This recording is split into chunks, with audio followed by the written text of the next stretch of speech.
അങ്ങനെ കാത്തിരുന്ന് ഞങ്ങളുടെ കണ്ണൻ്റെ അമ്പലത്തിൽ പൂരത്തിൻ്റെ കൊടി കയറിയിട്ടോ. അപ്പോൾ മാർച്ച് 31-നാണ് പൂരം. അപ്പം ഇനി അങ്ങോട്ട് 8 ദിവസം അമ്പലത്തിൽ പരിപാടികൾ തന്നെ കേട്ടോ. പിന്നെ അന്നദാനമൊക്കെ സ്റ്റാർട്ട് ചെയ്തിട്ടുണ്ട്. അപ്പം ഞങ്ങളൊക്കെ മലയാളി മങ്കമാരായിട്ട് ഒരുങ്ങിയിട്ടാണ് പോണത്. അപ്പം ഞങ്ങൾ ഭക്ഷണം കഴിച്ചതിന് ശേഷം ഞങ്ങൾ വിളമ്പാൻ വേണ്ടിയിട്ട് നിന്നോട്ടോ. അപ്പം അമ്പലത്തിൽ അന്നദാനം എന്നൊക്കെ പറഞ്ഞാൽ ഒരു പ്രത്യേകതരം ഫീലിംഗ് തന്നെയല്ലേ. അപ്പോൾ നാട്ടിലെല്ലാവരും ഉണ്ട്. ഇപ്പോൾ ജോലിക്ക് പോയവരൊക്കെ ഉണ്ട്. അപ്പോൾ അവർക്കൊന്നും വരാൻ കഴിഞ്ഞിട്ടില്ല. അപ്പോൾ അല്ലാത്ത കുറച്ച് പേരൊക്കെ ഉണ്ട് കേട്ടോ. അപ്പോൾ എല്ലാവരും പറഞ്ഞിട്ടുണ്ട് കേട്ടോ, വീഡിയോ കൂടെ എല്ലാവരെയും കാണിക്കണം. പരമാവധി ഞാൻ കഴിയുന്ന പോലെയൊക്കെ വീഡിയോസൊക്കെ എടുത്ത് വെച്ചിട്ടുണ്ട് കേട്ടോ. അപ്പോൾ അതൊക്കെ ഇതിൽ അപ്ലോഡ് ചെയ്യുന്നുണ്ട്. ഞാൻ പഠിച്ച ടീച്ചറാട്ടോ.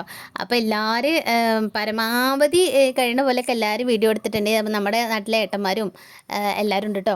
അപ്പോൾ ഇതാ പ്രസാദേട്ടുണ്ട്, കുഞ്ഞനേട്ടുണ്ട്, നമ്മൾ നാട്ടിൽ വിളിക്കുന്ന പേരാണ്. അപ്പോൾ ഇതാ വല്യമ്മ ഉണ്ട്, പിന്നെ ഞങ്ങളെ ഗ്യാങ്ങൊക്കെ ഉണ്ട് കേട്ടോ.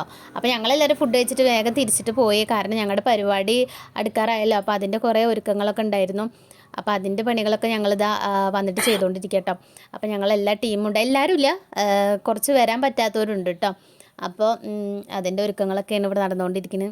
അപ്പോൾ ഞാൻ എല്ലാവരുടെയും പേരൊന്ന് പരിചയപ്പെടുത്താം കേട്ടോ. സുജിഷുണ്ട്, സയനുണ്ട്, കൃഷ്ണപ്രിയുണ്ട്, ആതിരണ്ട്, ഐശ്വര്യണ്ട്, രഞ്ജിനിയുണ്ട്, നിമിതുണ്ട്, അലോനുണ്ട്, ബാബുണ്ണിയുണ്ട്, മഞ്ജുണ്ട്, വിസ്മയ, രഞ്ജിഷുണ്ട്. അപ്പോൾ എല്ലാവരും ഞങ്ങൾക്ക് വേണ്ടി പ്രാർത്ഥിക്കണേ. വെള്ളിയാഴ്ച